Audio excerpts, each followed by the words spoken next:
जी हाँ, हम आपको बताते चले कि राजा जनक धनुष यज्ञ प्रारंभ करते हैं, जिसमें पूरे विश्व से राजा और राजकुमार बुलाए गए थे। सबको राजा जनक जी की प्रतिज्ञा सुनाई गई और कही गई कि जो इस शिव धनुष पर प्रत्यंचा चढ़ाएगा उसी से सीता जी का विवाह होगा। सभी राजा एक एक करके आते हैं, परंतु कोई धनुष को हिला तक नहीं पता। बानासुर पहले से आया रहता है, उसके बाद रावण आता है, दोनों में संवाद होता है। दोनों धनुष को उठाए बिना चले जाते हैं। जब धनुष को कोई नहीं उठा पाता तो एक साथ सैकड़ों राजा धनुष को उठाने के लिए आते हैं, परंतु धनुष को हिला भी नहीं पाते हैं। तब विश्वामित्र जी के आदेश पर श्रीराम उठाते हैं और एक ही बार में धनुष उठा लेते हैं और जैसे प्रत्यंचा चढ़ाते हैं धनुष टूट जाता है। सीता जी श्री राम के गले में जयमाल डाल देती हैं। धनुष के टूटने की आवाज पर परशुराम जी जो महेंद्र पर्वत पर तपस्या कर रहे थे राजा जनक के दरबार में क्रोधित होकर आते हैं। परशुराम जी जब आते हैं तो राजा जनक से किसने धनुष तोड़ा पूछते हैं। इस पर राम जी कहते हैं आपका कोई सेवक की धनुष तोड़ा होगा। तब परशुराम जी क्रोधित होते हैं। इसी बीच लक्ष्मण जी बोलते हैं और लक्ष्मण जी और परशुराम जी में बड़ा तीखा संवाद होता है। अंत में राम जी भी जब अपने शब्दों के द्वारा अपना परिचय देते हैं कि वह स्वयं भगवान श्री हरि विष्णु के अवतार हैं, तब उनकी इस गूढ़ बात को परशुराम जी समझ जाते हैं और उन्हें अपने धनुष को देते हुए कहते हैं कि इस धनुष पर तुम प्रत्यंचा चढ़ा दोगे तो मेरा संदेश दूर हो जाएगा। श्री राम जी ने उस धनुष पर प्रत्यंचा चढ़ाए। इस पर परशुराम जी श्री राम की स्तुति करते हैं और चले जाते हैं।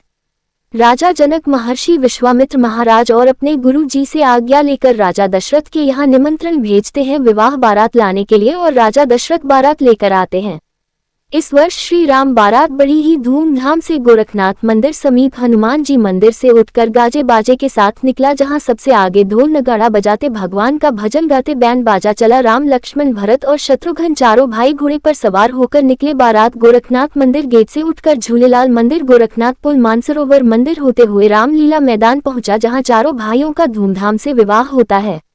आज रामलीला के प्रारंभ में मुख्य अतिथि अजय कुमार शुक्ला, पूर्व विभाग अध्यक्ष विश्वविद्यालय अंग्रेजी विभाग पुष्पदंत जैन, मनीष अग्रवाल, सराफ दीप अग्रवाल, कीर्ति रमन दास अग्रवाल, ब्रजेश मणि मिश्रा, सासवत अग्रवाल, पार्षद अनुराग गुप्ता, संतोष राजभर, नवोदित त्रिपाठी, जीतू अग्रवाल, भागवत अग्रवाल, विकास जालान, महेश पोदार, राजा जैन, पदम अग्रवाल, राकेश श्रीवास्तव, अमित श्रीवास्तव, जितेंद्र निषाद, आकाश सैनी, अनुपम कुमार ने श्री राम दरबार का आरती किया।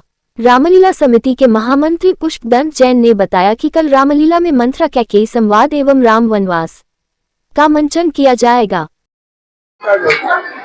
आज श्री रामलीला समिति आर्यनगर द्वारा तीसरे दिन रामलीला का मंचन हुआ और भगवान श्री राम यहाँ पर भैया लखनलाल के साथ गुरु जी के साथ में मौजूद थे।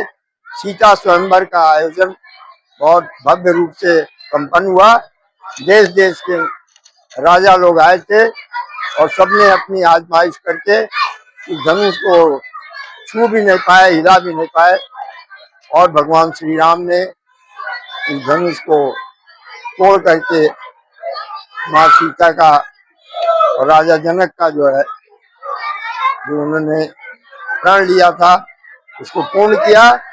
हम सब अब इसके बाद राम बारात जो गोरखनाथ मंदिर के भव्य द्वार से वहां से निकल रही है, वहां पर अभी एक बड़े विशाल रूप में भगवान श्री राम का चारों भैया का बारात निकलेगा और यहाँ आकर के रामलीला मैदान में फिर आगे का सब कार्यक्रम संपन्न होगा।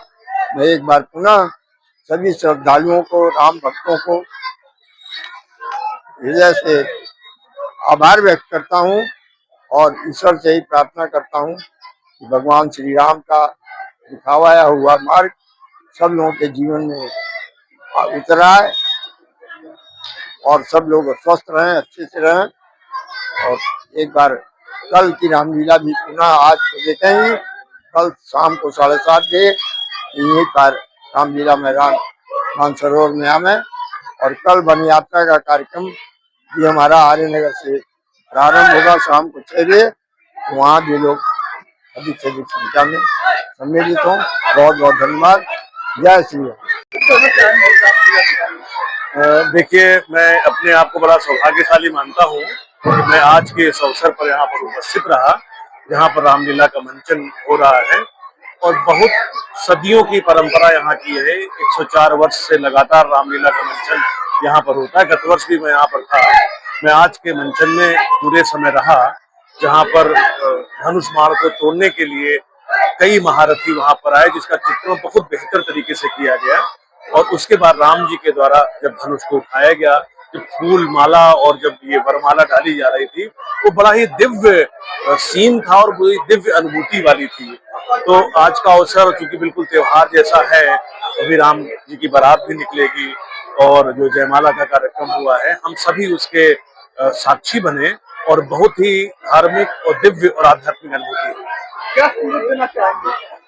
संदेश केवल एक, जो आजकल युवा पीढ़ी हमारी है वो हमारी जो सनातन परंपरा है उससे ज्यादा जुड़े और इस तरीके से कार्यक्रम जोड़ने का ही कार्य करते हैं।